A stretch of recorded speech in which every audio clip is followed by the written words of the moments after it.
How does the FBI, CIA, and special ops teams negotiate with kidnappers, international terrorists, and the most dangerous people on the planet? Are there secret strategies to negotiate that give you a superpower for getting anything you want? What if you just learned a few key tips on negotiating to save a couple $1,000s on the price of your next car? Well, the truth is, there are a lot of tips and strategies we can use to learn to be better negotiators. They're easy to learn, and it doesn't take months of training to pick it up. In fact, everything in life is a negotiation. You negotiate with people you live with, your family, your friends, your strangers, and you even negotiate with yourself on a daily basis. Quite often, they are simple things like what are you going to eat for dinner, but other times they're more important things like what school to send your kids to, how to close a real estate deal, and so forth. Good negotiation is really about good communication and learning the back and forth of communication well. It's not about manipulation, but about empathetic communication and understanding others' points of view. Today, we have one of the top authorities on negotiation on our podcast, and I'm really excited to have him on the show. His name is Brandon Voss, and he's the president of the Black Swan Group. The Black Swan Group is a strategic business advisory firm that focuses on business negotiation. Their negotiation structure stems from Brandon's father, Chris Voss, who was the FBI's lead international kidnapping negotiator for 20 years. They use hostage negotiation skills to solve business negotiation problems, and it works like a charm.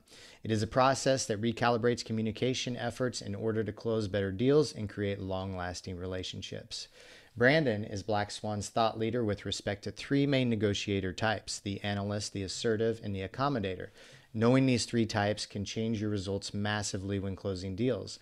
It gives you an edge over others when sitting at the negotiation table. Throughout the show, we're going to discuss Brandon's strategies, how to use them to make more money, find out how to mitigate conflict with confidence, become a better communicator, and create better relationships in our lives. And last but certainly not least, we'll talk about the little-known Black Swan effect that is essential to understand when negotiating any deal in your life. Brandon, welcome to the show, man. How are you? Chris, I'm doing fantastic. Thanks for having me on. You make me sound really important, man. I gotta do your show more often. When anytime somebody else introduces us, that's a decent speaker, right? It always sounds like, even when somebody introduces me and they do a good job at it, I'm like, wow, I'm kind of more impressive than I thought I was. But welcome to the show, man. I'm glad to have you. Thanks for having me on, man. Thank you. Yeah. And so I want to dive into the podcast with a little shocker here. So get some shock story for the listeners, and ask you to describe what was the most intense business negotiation experience of your life. Yeah, I hate to say it, but there are many, but I'll pick one in particular. And this is actually has to do with a contract we were negotiating with a government entity, and that will go unnamed, and our partner will also go unnamed just for sake of saving face, as it were. Well, when we were teaching at Georgetown, Chris and I ran a class in the master's program in Gunner School of Business at Georgetown for a few years. And one of our students went to go work for this government entity and was like, look, I took their class when I was in college getting my master's. We got to bring these guys in. So we actually went in, did a half day with them as a favor. They loved it so much, they wanted to bring us in for 2 full days and then fly in government employees from all over the country for the training. Mm-hmm. The problem is, because they're a government entity, they have to work with a registered government agent, which we were not. Okay. So they put us in contact with their favorite one that they did business with all the time. Like, you go through them, come in under their umbrella, everything will be fine. Now, there are 2 partners that run this TPI, right? This third party intermediary. And one is an accommodator, right? Talking about negotiator types. One's an accommodator, one's an assertive. Okay. We get to meet the accommodator early. Very relational, very interactive woman. Came and actually saw us preview some of our content, loved it. Actually said to Chris in a separate conversation I was not a part of, but was aware of, we love what you guys do so much. We'd almost not take a cut at all. We'd almost do this for free. We usually take somewhere between 20 and 35%. We'd almost do it for free. Wow. We think things are great, right? We got our student that worked for the government agency. We got this, what seems to be a great relationship with this TPI. We get into the negotiation where it seems like it's just a matter of signing paperwork. Mm-hmm. We get on, it's Chris and I and their two partners, and Chris starts the negotiation by saying, hey, we are grateful for this opportunity. We think this is great. We're looking forward to partnering with you on this endeavor. Mm-hmm. And the assertive partner on the other side literally says, you guys aren't partners. You're subcontractors. And I will never forget the disgust in her voice. And we came in thinking, well, this girl who we refer to as Jamie that works for the government agency, she probably smoothed things over with them. And then the partner we spoke to probably smoothed things over with her partner. So everything's good. And we get hit by this freight train at the beginning. And now we immediately go into arguing over what the split should be. I mean, no information gathering, no black swans, no guided discovery. I mean, we need this much. Well, you guys are subcontractors and we need this much. And our perspective is, well, we brought the business to the table, right? You wouldn't even be getting paid if it wasn't for us because they actually want our training. Right. And so everybody's justified. It's what in strategic coach they like to refer to as a right fight. Everyone wants to be right. Well, fortunately, we are working in a team. I'm in the coach's position, which is the number 2 spot. My job is to jump in with labels, mirrors, and accusations audits when necessary. After this buildup of intensity, I jump in with an accusations audit. And basically what I'm trying to lay out is, look, the last thing we want to do is step on anybody's toes. We know we're coming at a right field. You don't know who the heck we are, nor do you really care. Basically just saying, look, this is your barbecue and it tastes good, right? Like just trying to really emulate that in the conversation. And sure enough, that was the key moment that turned everything around. Smooth sailing from then on. We got the split we wanted. They got the split they wanted. And the training ended up being great for this government agency. So it worked out well in the end. But boy, just being straight insulted, like, who do you think you are? Oh, wow. Right from the very beginning was an interesting dilemma. How long did that process take, that whole negotiation there at the table? Oh, this was by phone. So we weren't actually in person for this one. And we were probably on the phone maybe 45 minutes. You know, it wasn't like an extended interaction. It was still pretty quick. Yeah. Can you talk about the emotions that come up for you when you got hit with that comment, for you and for Chris, and how you guys manage those emotions?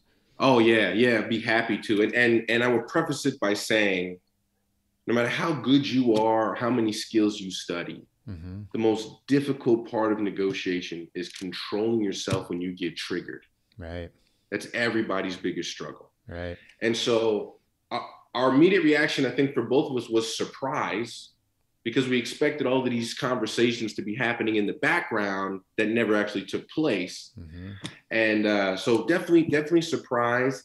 And then I know for me, I think I was probably a little like almost hurt. Like, they want our stuff and you guys should be happy we're here because we might be able to turn this into a 10-year relationship where we're serving government agencies, right? And right. And that almost feels like it goes right out the window with that initial statement.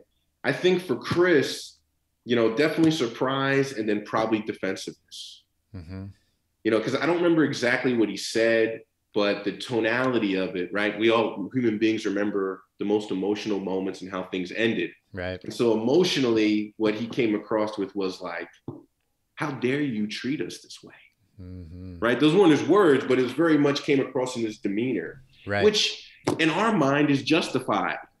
However, tactical empathy ain't about what's in our mind, right? And so we definitely got off on the wrong foot. We screwed that up. We didn't prepare as well as we should have, because we thought that these conversations were in the background. Like, oh, we get on the phone, we figure out what email we got to send this paperwork to. They give it back, and everything is golden. And that is clearly not what happened. And so I think probably what followed that is, definitely surprised, disgust, how dare you, who do you think you are? And then it deteriorated to a price interaction, which happens a lot to people, right? You immediately go into price because money's important. And the reality is the emotion on their side had not been addressed by us. And when we managed to slip into the accusations audit, which I will tell you this day, when we do training, this negotiation is actually a case study that we use you for an guys exercise with our people. Yeah. And it's always fun. Like, this is based on a real negotiation, right? But as soon as we got to the accusations audience, like, you're very leery of us, and you got lots of reason to be leery of us, and you're somewhat insulted by our presence because you've spent the last 10 years making this client happy. Yeah. And it's like, that's exactly it, right? We don't know who you are. And if you screw up, it's going to affect our reputation. How does it make us look? Yeah. Yeah. So, once we got addressed those things at a latter point of the conversation, fortunately, we were able to recover. It's good. When that emotion comes up for you, Brandon, is there a process that you use to like make sure your face is not expressing all those things that are triggering you internally? That is a great question. And so I'll start with what I do, and then I'll go into kind of what happens. And the first thing I do to get reps in, get the cycles, I'll practice in front of the mirror. Okay. That's the biggest thing. Good old fashioned. Yeah. Good old fashioned, right? I need to know what I look like when I say this phrase. And I'm not going to know until I'm looking in the mirror, right? Until I'm staring back at myself. Right. And so that's the first part. The second thing I'll add is I'm not always successful. It's fair. That's good to know that you aren't either, man. It happens, man. I'm human too, right? I'm human too. And I think, the biggest thing I try to stay out in front of is what's the best skill to use here, right? When I feel myself getting triggered, I imagine I don't always keep it tamped down. I imagine it bubbles to the surface sometimes. But mentally, I know I'm feeling the heat inside, right? Almost like you feel the temperature rising in your sternum, right? Yeah. And so I know that's coming up. Okay, all right, I'm getting triggered here. First thing I got to do is just slow my cadence down. Okay. Very first thing, just talk slower. Nice. And then the next mental thing is, what is the skill that I need to execute here? Because the reality is, if we're at odds, I haven't done a good job sounding them out. It's a good point. They got negative emotions that I have failed to verbally address. And so, all right, what skill do I need to use to get us both past this point? And for me personally, it's labels, right? A skill we call labels. I figure I can label my way out of anything. Depending on who you ask, like if you ask Chris, his go-to is calibrated questions, right? When he's in that same moment. If you talk to one of our other instructors, Derek, he loves to do an accusations audit at the drop of a hat. And another instructor, Sandy, she likes to summarize. Okay. None of those are bad answers. A lot of it has to do with your experience level, what skills fit naturally with your personality type. Okay. And then, of course, where you got the reps in. Right.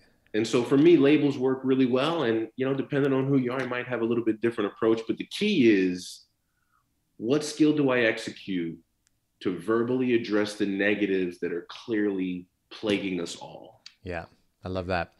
Triggered is a big word in today's world. And so for the listeners out there, that makes a lot of sense. If you were triggered, just keep your monotone radio FM voice and talk slower.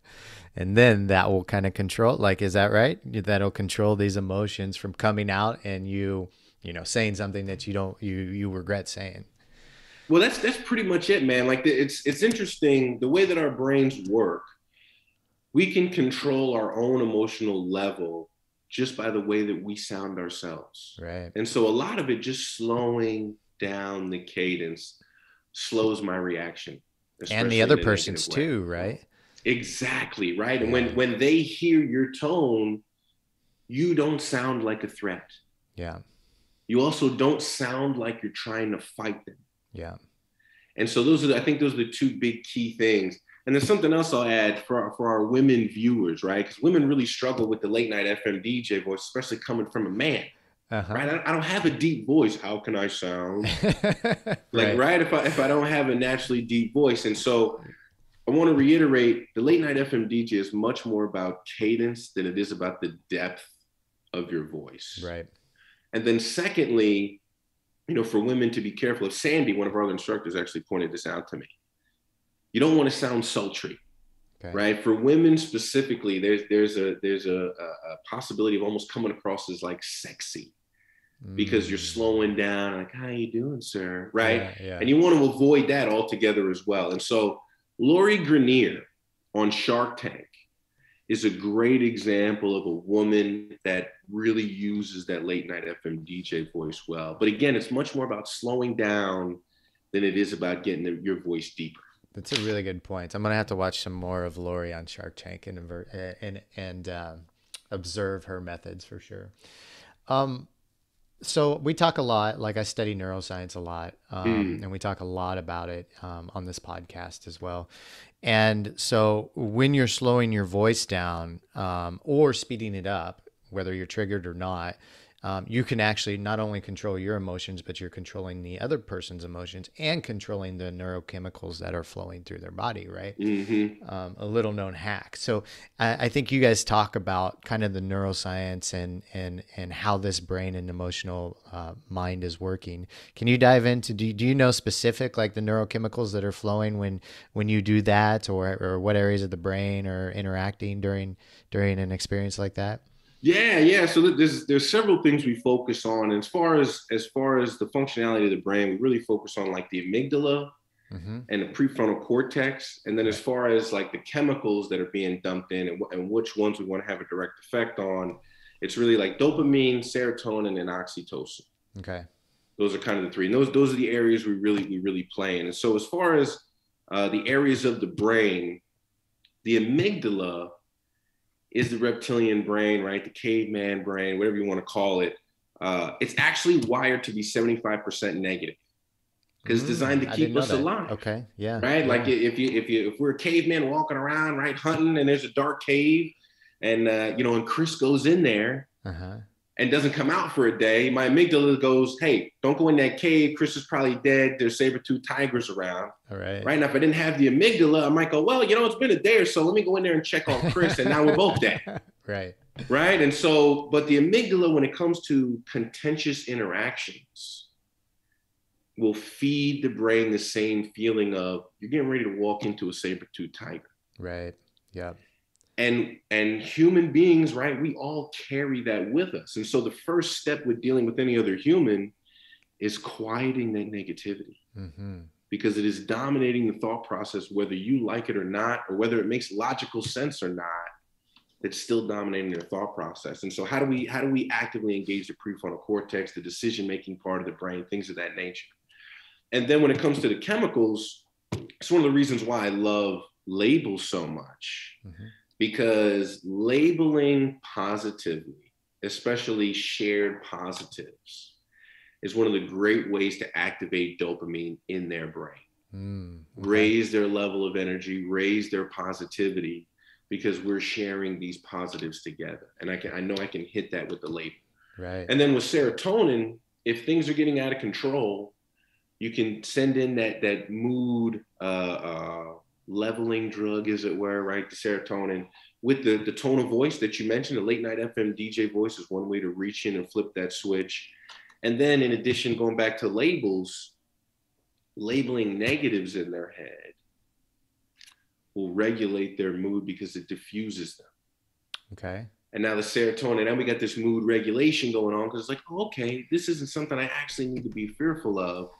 And this is something I don't need to be worried that Brandon or Chris, right, whoever's on the other side, doesn't understand from me.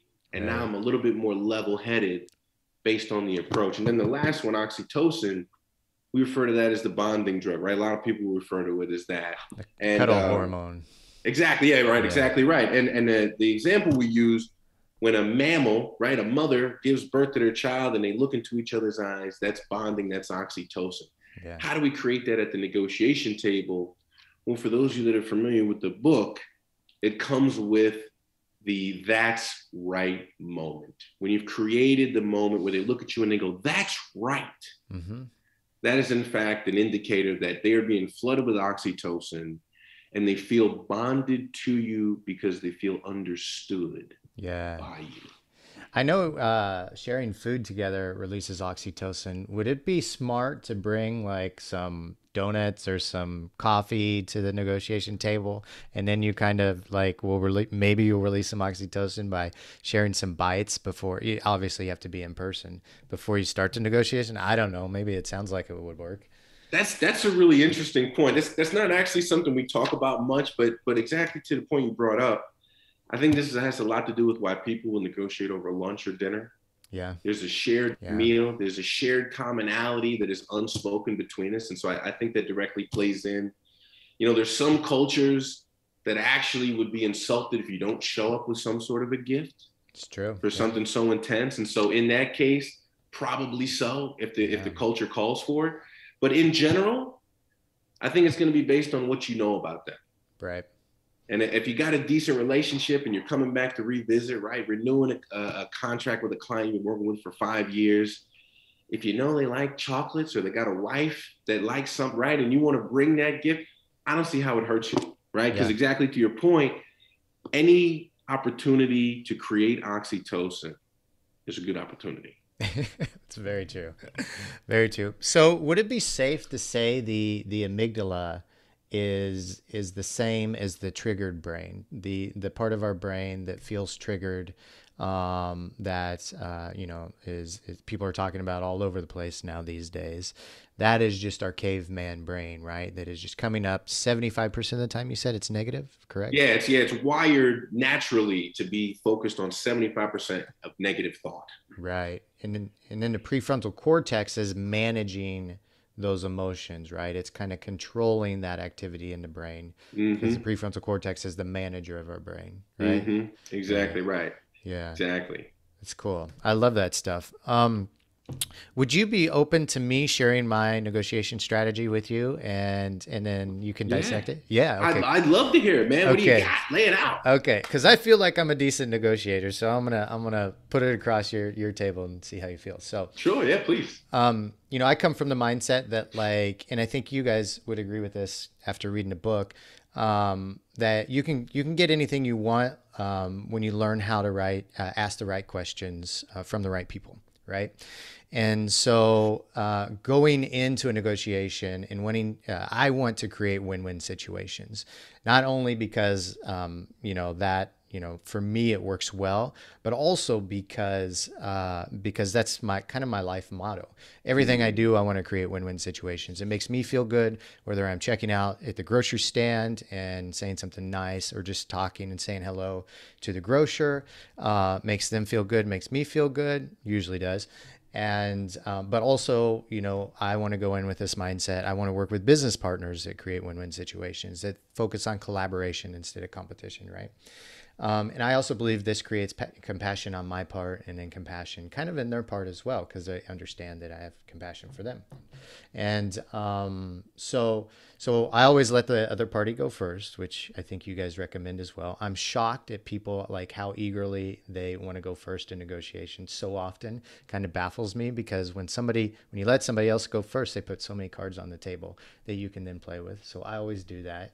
But beforehand, I create parameters before I go in, and I know my highs, my lows, what I want to come out, the perfect end results, but also favoring to the high side. So not submitting to the low side, but favoring to the more high side, and slowly going back and forth with offers and counter offers to make sure that I don't go too low, right? And there's a point, actually, when I negotiate, that I kind of let all the cards out on the table. And often I say to them, hey, I want to create a win-win situation with you.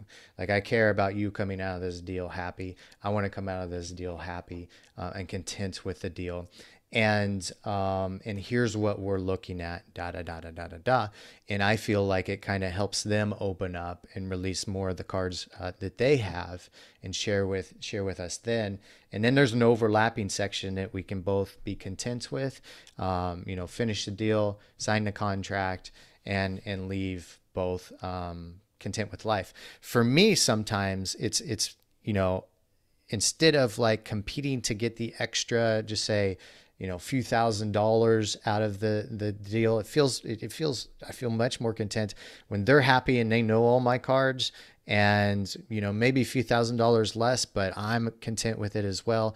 not necessarily about pleasing people, but about collaborating and not just competing with somebody and making somebody feel that they got screwed over in some way or they lost on a deal. So that's how I go. What do you think? What is that? Tear me Yeah, I apart. gotta Okay. say, there's a number of things that you mentioned that I really like, and really starting with that last piece about a few $1,000s here, a few $1,000s there. Mm-hmm. I really like that because we often, well, I'll start like this. We like to say that the most overlooked aspect of negotiation is the implementation. Right. Okay. And I think that an element of implementation that people discount, we as humans tend to discount, is the ripple effects of that big interaction. Mm-hmm.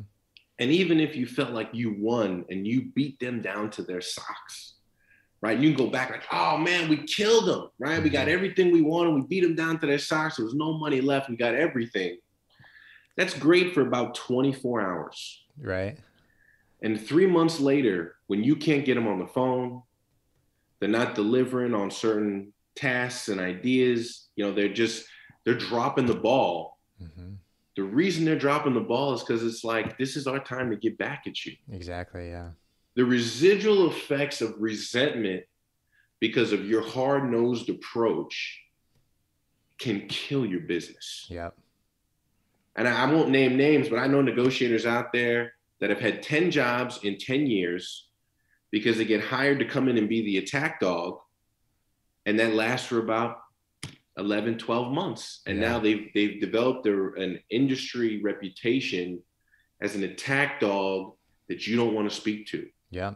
And now the company they represent can't talk to anybody. So then they fire the guy and then he gets hired by somebody else because they feel like they need an attack dog, and then they get rid of him in another year. And so that's really what happens. Like, you will eventually stalemate harshly if you have that type of beat them down to their socks approach. So I really like that thought. The idea of leaving meat on the bone just enough so they don't feel like they lost. Right. Will greatly affect how well the relationship functions from that day forward. So I really like that piece. And then this kind of relates to the win-win thing that you mentioned. I think intentionally for you, I like that really well. Mm-hmm. The only thing I will caution you on, and this is something we're all fall victim to it in various degrees. When you say out loud that you want a win-win, the unfortunate thing is you run the risk of sounding like every other snake that they've talked to that said, I want to win. Fair point. Okay. And people, actual manipulative people, right? As you know, real sharks, really like, I'm trying to take advantage of you, will lean heavily on fairness, like saying it out loud. I just want what's fair. Okay. I want to make sure we have a win-win here. Okay. When their intention is to actually slaughter them. And so that's not your intention. Right. But to your point that you made earlier, right? The emotions that people carry, if we trigger those in a negative way inadvertently, it's not our fault, but it could greatly affect our interaction. Okay. But I like the intent. I think the intent behind it is great. But there's a lot of part. And then the grocer, you mentioned talking to being at the grocer, right? And just being nice. We got, and you've probably seen this in the book, we got a phrase, never be mean to someone that can hurt you by doing nothing. Oh, touche. I love that. And that falls right in line with that idea. So I like that as well. Yeah. Okay, cool. Well, I think I'm doing all right then. When you land at a negotiation table, Brandon, and you let the other people go first, or attempt to let the other parties go first, what's the first move after they go first? Well, I'm gonna start by giving you the classic negotiator's answer that's also somewhat useless. Okay, let's hear it. It depends. Right. It really does. And so our doctrine, our guidelines are that you want to start every negotiation with an accusations on it. Okay. However, based on circumstance, that might shift. And to your point about opening the door and the fact that your counterpart has things that they want to say and get off their chest, and taking into account that many negotiations start with, how are you? Mm-hmm. Which I hate. I won't go into all the detail, but I hate that question. Okay. especially at the business table, because they don't actually care how you are. It's just based on social constructs. We start the interactions politely in business by saying, how are you? Even though we don't actually give a damn, right? Excuse my language. It's fine, yeah. However, when they say that, that's an indicator of there is something on their mind they need to get off their mind. And they don't know how to segue to it, right? Which is why often negotiations start with, how are you?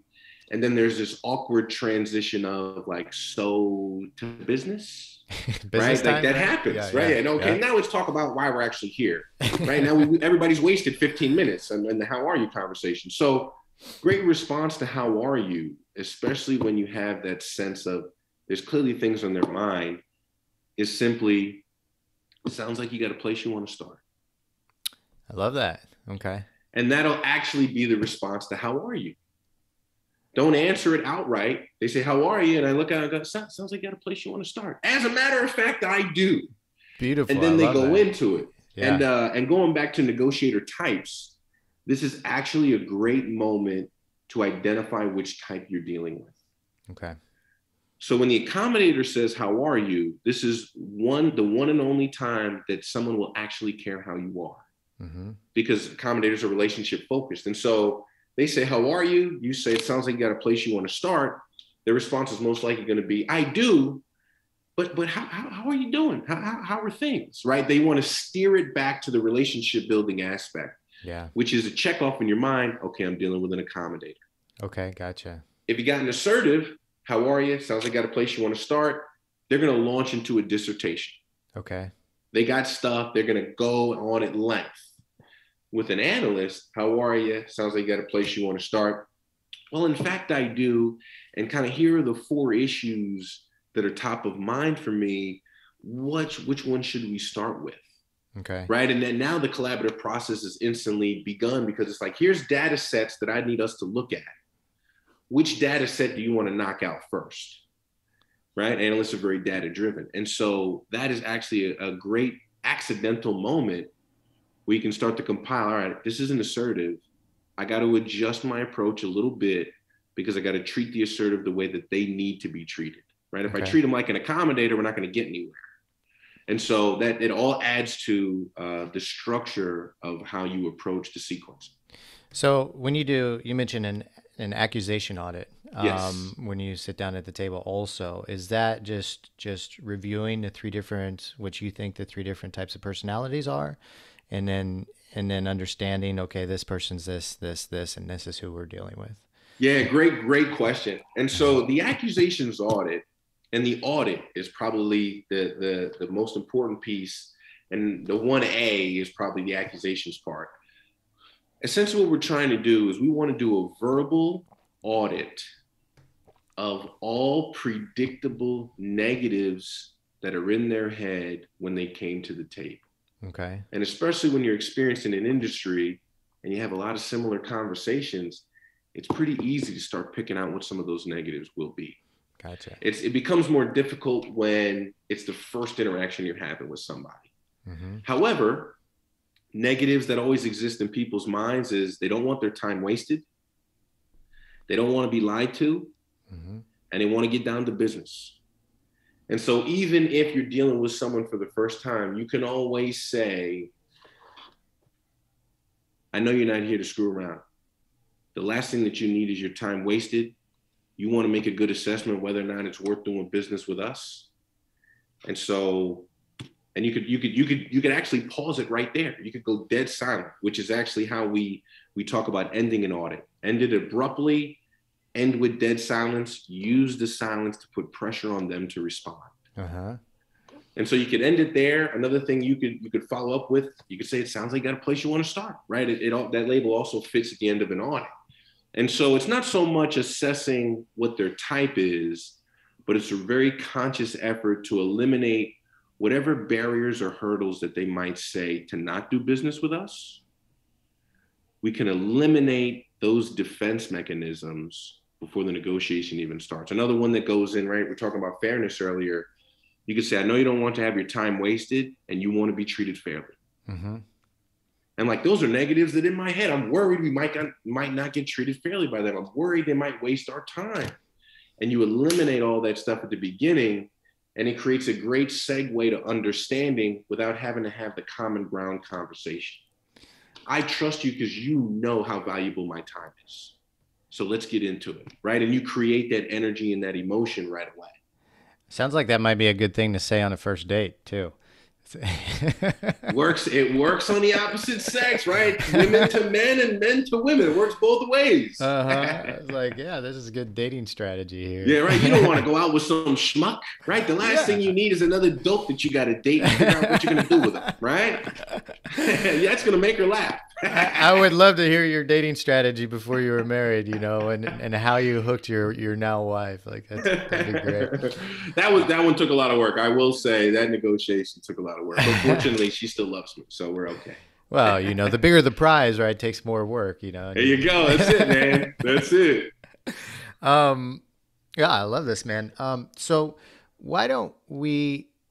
There's so much that I want to dive into. Why don't we talk about, because you kind of hit on this on the last bit, the black swan.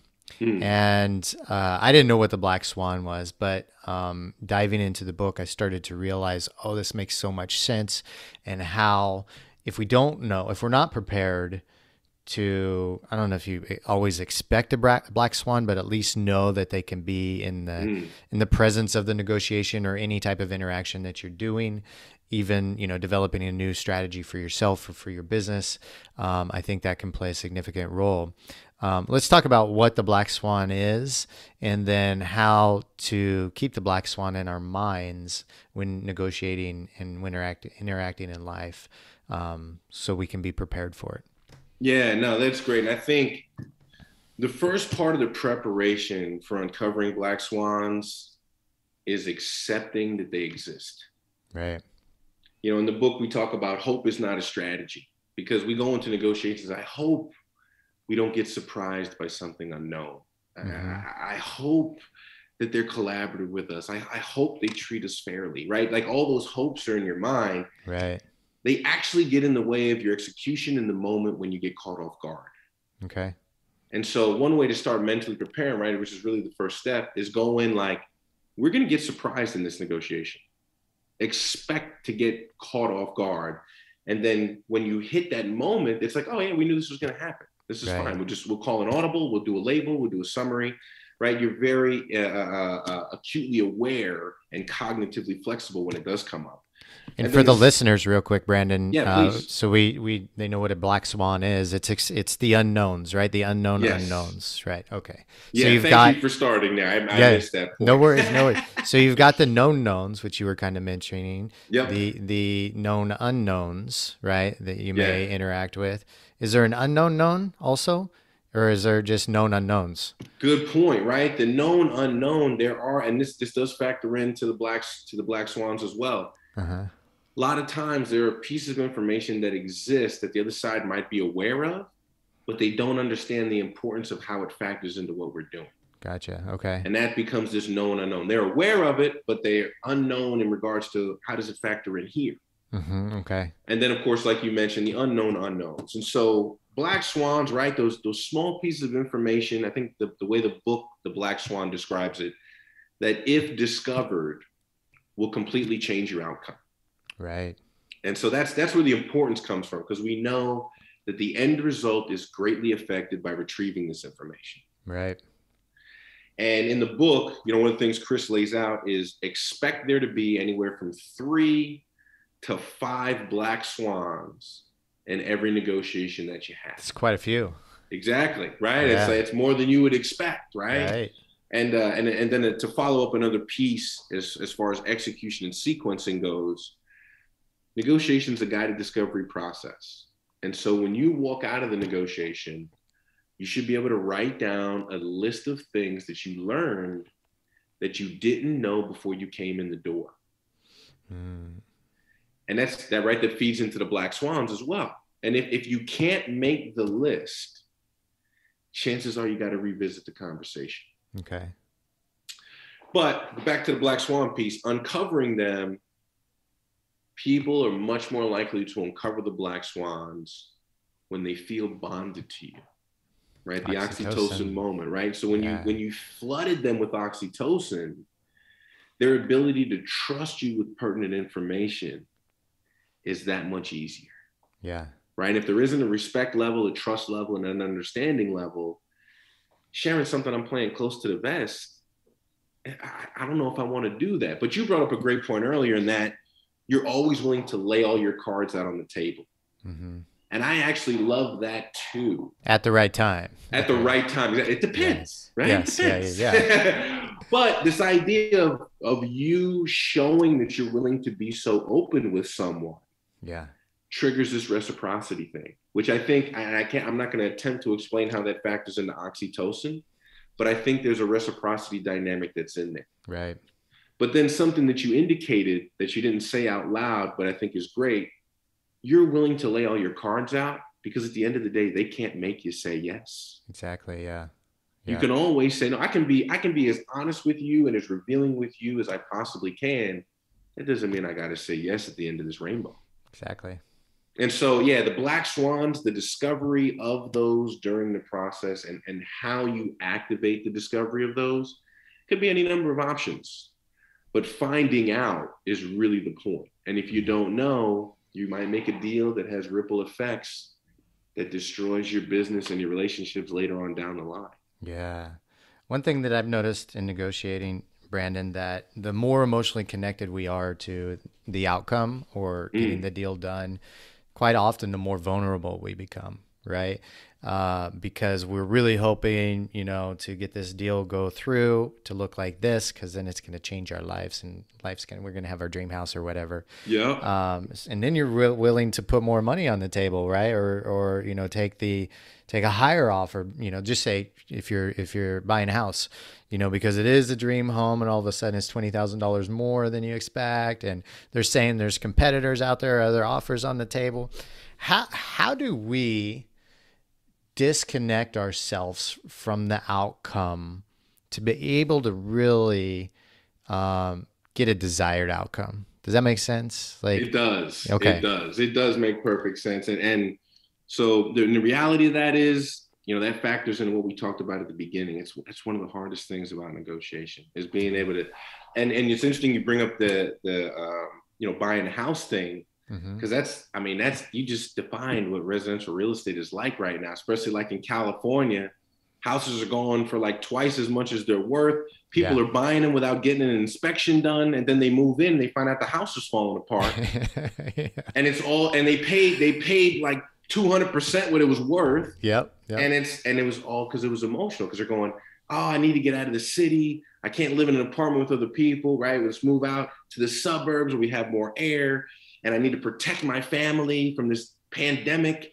So I'm going to forego the inspection because I want to win the bidding process. Right. And now you were in a worse situation than you were when you started because you weren't keeping your emotions in check. Yep. Exactly to your point. And so it really starts with it's mental prep. There's no way around mentally preparing yourself to have superhuman strength, right? Or mentally preparing yourself to completely calm down the situation and use your late night FM DJ voice. It all starts up here. Mm-hmm. And then in the moment, and this comes from the book too, we like to say he or she who cares least wins. Yeah. Now, sometimes you got to fake it till you make it, right? This is kind of one of those moments, like at least pretend like you don't care that much, right? At least try to hide it inside. You still want to be collaborative, right? You're not trying to be disingenuous, but you don't want to tip them off to your desperation because you couldn't contain it inside. And again, it's mental, right? When we're there mentally, if they say something we love, I'm going to look myself in the mirror and practice keeping a straight face. Yeah. Right. So you don't get overdone. And then also when we're focused on negotiating in their world, or we're focused on negotiating from the counterpart's perspective, that's enough of a mental distraction for the working brain that it makes it much easier to put our own emotions aside because our entire focus is elsewhere. Right. I'm not worried about my emotions because I know Chris has emotions that he needs to get off his chest first. And so my job is actually to facilitate that. I like that. Yeah. And I can put my own BS aside because I'm focused on you. Yeah. Yeah. It's great, man. What I know of you is you're kind of a natural entrepreneur of the family, right? You started your own yacht cleaning business at 14. Was that right? I did, yeah. 14 years old, started washing and waxing boats in DC. Yeah, man. Had a crew of 5. Nice, man. I love talking to just natural born entrepreneurs. And quite often we start out at such a young age selling golf balls or lemonade or washing cars, mowing lawns, trying to Yep. do the hustle, right?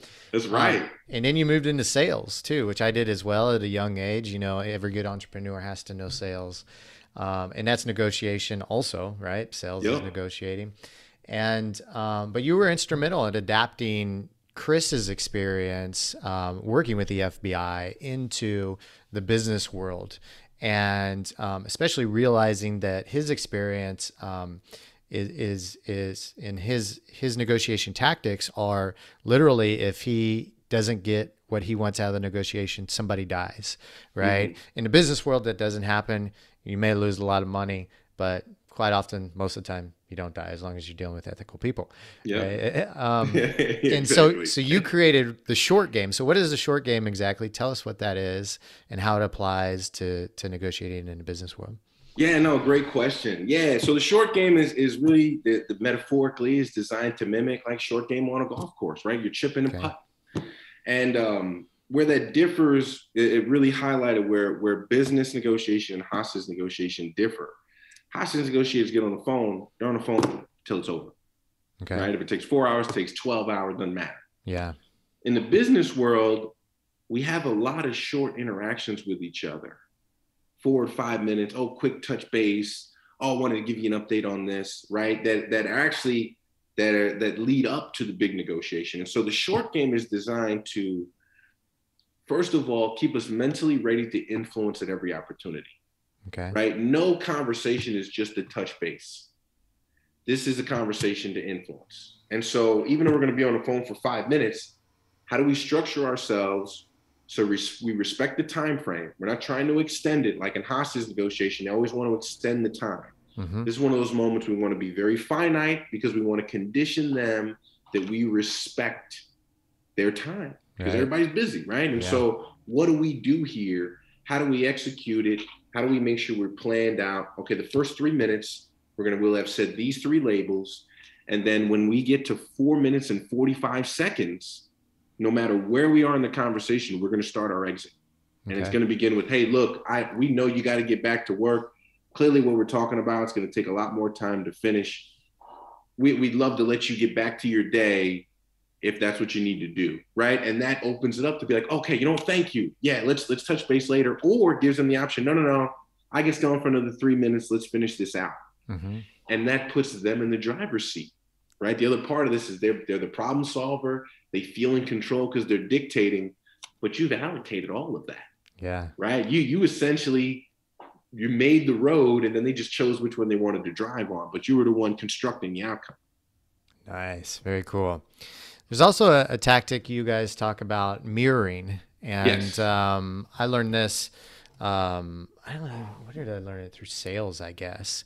That just mirroring somebody's body language can help them feel more comfortable, help control their amygdala, their caveman mind, their emotions, right? Yep. And kind of make them release some more happy neurochemicals into their body. So can you, like, let's talk about doing this over Zoom. Like, how are you mirroring people over Zoom nowadays? Because you're doing a lot of, especially with COVID, you're doing a lot of negotiating online, right? How do we use mirroring over Zoom, and then how do we use it in person at the table? Yeah, great question. So the first distinction I'll make is the sales mirroring that I also learned, right? I went through a lot of that training too, and that was a big part of it. And then the mirroring when it comes to tactical empathy are slightly different. Okay. And so the mirroring from like sales, right? The mirroring the body language, I think it factors into like NLP a little bit. The little things that you're doing to make them feel like I'm like you, right? This commonality of we are like-minded, so we should be able to collaborate. and mirroring body language. The mirroring we talk about is simply a verbal thing. And it's repeating the last 1 to 3 words that they said, right at the very end, with usually an upward inflection to make it sound like a question, right? We want to encourage, please continue. I would love for you to tell me more about that. Please go on. And you're indicating that without having to use as many words. Nice. I like that. And so whether you're in person or over the phone or on Zoom, mirroring is something that you can execute pretty easily. And based on our skill set, it's probably our easiest skill to execute. So as you're trying to get in reps and get a feel for this stuff, just getting familiar with, I've just focused on repeating the last 1 to 3 words will help add your comfortability with executing this way. With executing this way? Yeah. Good man, there he is, getting them reps in already. Picking it up, yeah. So then it's just not, so in sales then they talk about, and in social situations, it's the body language mirroring, and then also, but when negotiating, you're just using the verbal mirroring, which makes sense. Okay. Yeah.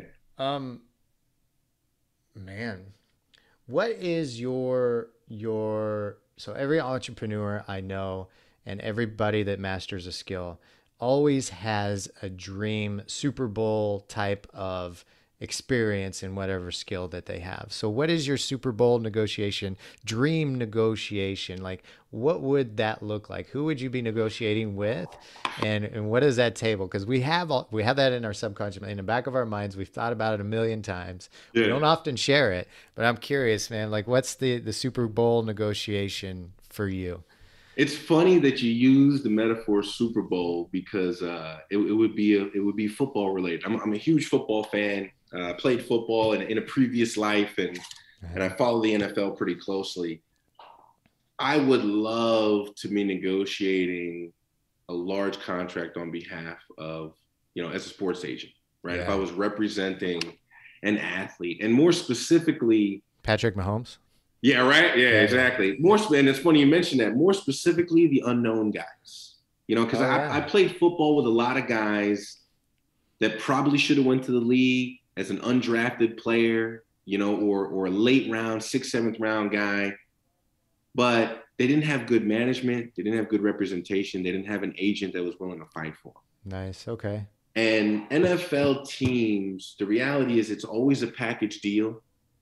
And they love to have guys with character. It's just unfortunate. The media focuses on the knuckleheads that, got charges from women or beating up their girlfriend.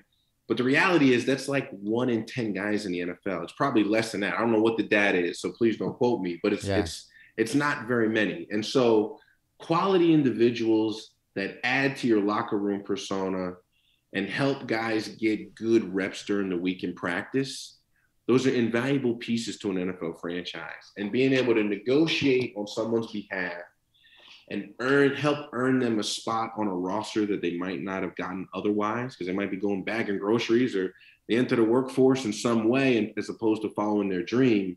I would love to be able to facilitate that for athletes that need it. Right. So listeners, if you're in the sports industry or know anybody, Brandon's open. Negotiation and good communication is without a doubt, one thing that's essential that we haven't talked about yet is listening, right? Mm. And most people, I think, really suck at listening because we're not taught to listen well. What are some ways that, the people out there, whether they want to be better negotiators or not, what are some ways they can improve their listening skills? Because I think listening is probably the most important part of communication quite often. Yeah, that's a wonderful question. And I almost wish I had some slides ready to go, because this one is so much here, right? And this is, to your point, a lot of us fall short in this area. Yeah. And so, we talk about there's different levels of listening.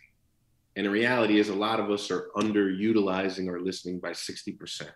Okay. Because we're listening just to get the gist, and then we're off in our own head and our own thoughts, or we're listening for a moment when we can add a rebuttal, or listening just enough to where they might seem satisfied, and then we can get to what we really want. And that those are kind of like the first three levels where a lot of us lie. And unfortunately, it just it doesn't cut the mustard, as it were. Mm-hmm. And then the other I think common misconception is if people think that they're keeping their mouth shut and their ears open, they're listening well. And that is, unfortunately, that is also not the case, because that provides us opportunities to be off in our own head. So easy. Right? Our attention spans are like 15 seconds, right? There, whatever it is. And I think it's even dwindling from there. And so maybe for the first 8 seconds, you were listening. And then at second 9 on, you were like, oh, and man, it's a nice day outside. Or I got to feed, man, I didn't feed my dog last night, or whatever it is, right? Your mind's wandering. And so I hate the term active listening. However, this is why the FBI and certain law enforcement divisions put so much emphasis on active listening, because the active part indicates that you need to be an active participant in facilitating the things that they should be telling you. Okay.